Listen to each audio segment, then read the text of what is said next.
Moin Leute, willkommen auf dem Gravitas-Kanal. Heute mal bei mir, Finn vom Kanal Feedtracks. Ich wollte euch heute meine Homestory vorstellen, unter anderem, wo ich mein ganzes Gravitas verstaue, wovon ich verdammt viel habe. Dann noch, wie ich Bahnen baue, worauf ich achte und sowas. Ein paar Fun-Facts zu mir zusätzlich und zu guter Letzt noch ein paar andere Teile meines Lebens, die auch nennenswert sind. Ich würde sagen, wir starten mal direkt rein und fangen direkt an, wo ich alles verstaue. Ja, wie ihr es gerade vielleicht schon im Intro gesehen habt, habe ich ziemlich viel von meinen Gravitrax hier unterm Tisch verstaut. Da haben wir unter anderem hier ganz unten sind Schienen drin. Da haben wir hier, da kann man das gut sehen, da habe ich die Einlageteile drin und die Basisteile. Da oben drüber sind dann die ganzen Power-Elemente drin. Da sind Electro-Cannons drin, die Leitelemente, also alles mögliche von Power.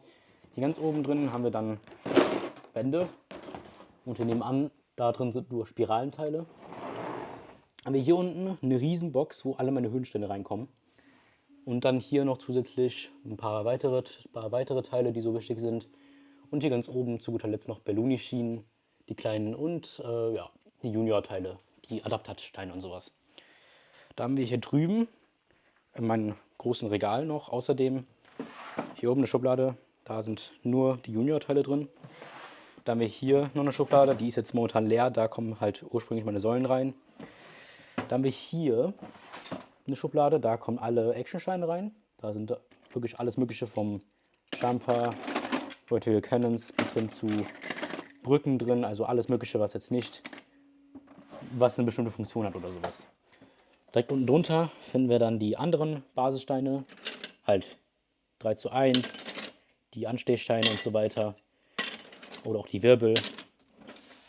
Und hier drin haben wir alles nur Kurvensteine. Das sind alles ganz normale Basiskurvensteine. Da haben wir noch hier zwei Schubladen. Die sind momentan reserviert für Skytrax, wenn es rauskommt.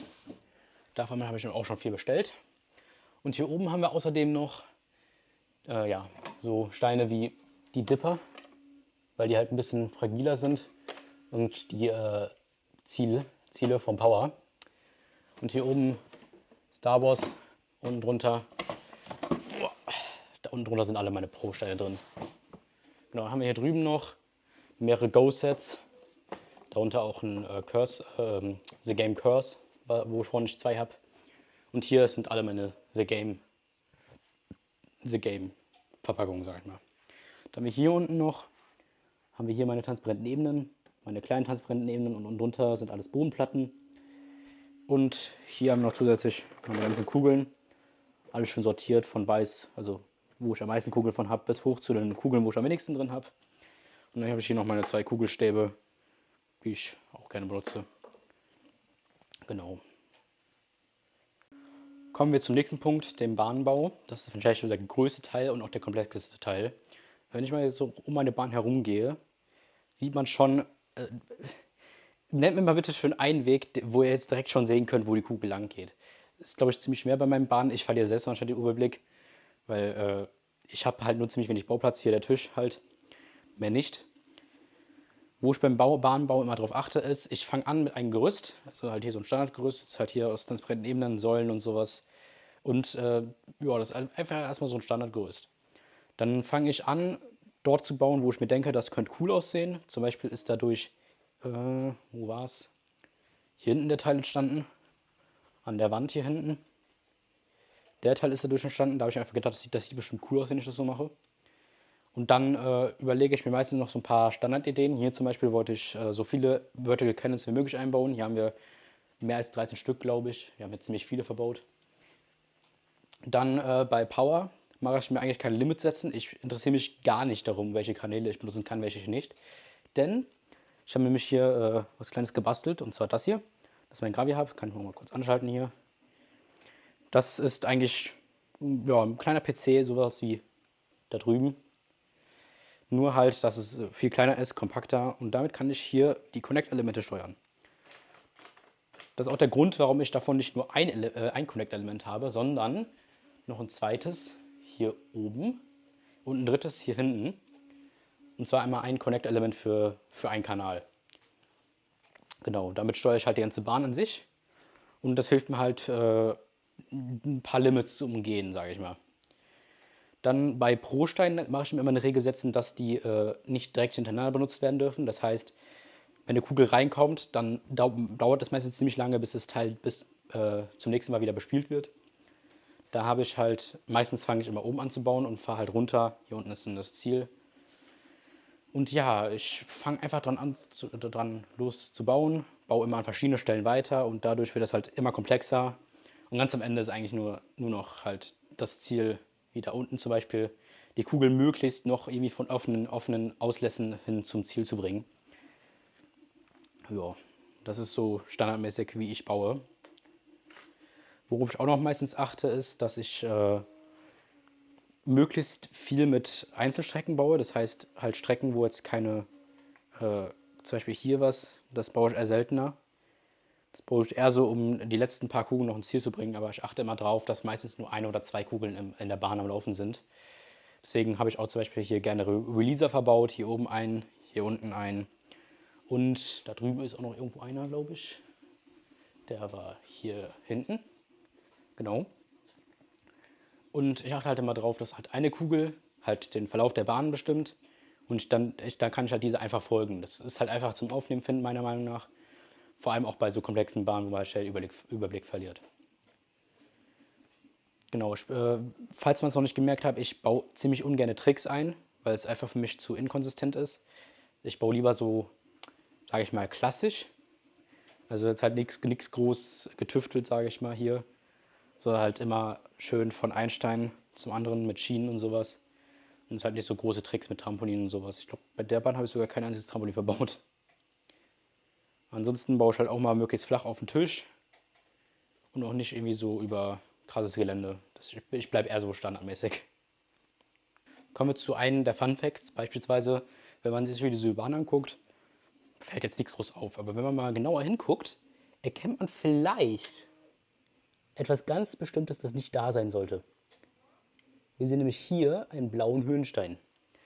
Und zwar habe ich seit einem bestimmten Punkt, verbaue ich immer wieder so einen blauen Höhenstein in meiner Bahn. Einfach so als kleines Secret, sage ich mal. Hatte ich auch mal ein Gewinnspiel, wo man einen Preis dafür bekommen hat, wenn halt alle gefunden wurden. Und ja, ihr könnt einfach mal Ausschau halten. Vielleicht findet ihr ja auch einen oder anderen in meine Bahn verbaut, bei mir in den Videos. Die sind eigentlich immer irgendwo versteckt, dass man die schon sehen kann, aber jetzt nicht direkt auffallen. Das gibt es natürlich auch manchmal. Hier habe ich schon mal den blauen Höhenstein rausgebaut. Und wenn man es vielleicht erkennen kann, sieht man, das sieht nicht 3D gedruckt aus. Das heißt, es ist ein komplett Originalteil. Falls ihr vielleicht wisst, aber keine Ahnung, ob das die meisten sollten es eigentlich wissen, hat Max beispielsweise, also Blue Blizzard, auch einen andersfarbigen Höhenstein in schwarz. Ich habe halt einen durchsichtig dunkelblau. Ein weiterer Fun Fact ist, dass ich beim Starter-Set Drop-'n'-Roll actually ein paar Anleitungen gebaut habe. Und zwar habe ich mal bei Ravensburger ein Praktikum gemacht und durfte dort Bahnen für die Anleitung bauen. Darunter zum Beispiel die Bahn A, aber auch, ich gucke gerade, ich glaube die Bahn B habe ich auch gebaut gehabt mit dem Karussell. So ein paar Standardbahnen, um zu erklären, wie halt die Teile funktionieren.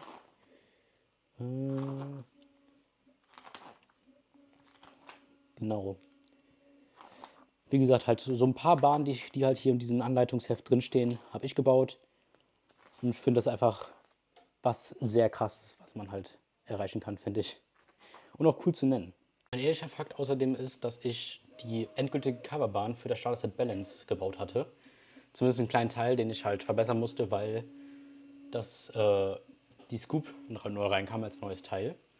Und deswegen sollte ich dann den Teil von hier halt rumbauen, weil der noch gefehlt hatte.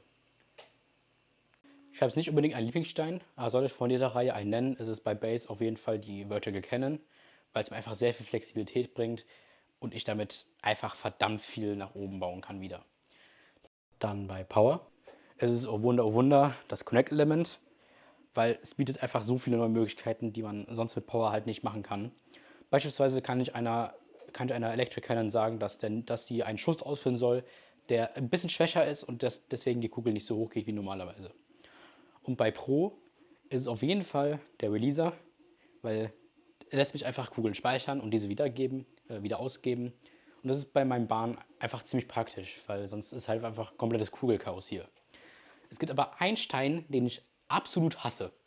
Und das ist, oh Wunder, hier dieser kleine ja, äh, die, das Katapult. Ich habe das von zwar 2 Stück, aber ich verbaue die nie. Es gibt wirklich sehr selten Bahnen, wo ich die verbaue, weil die sind einfach meiner Meinung nach viel zu ungenau.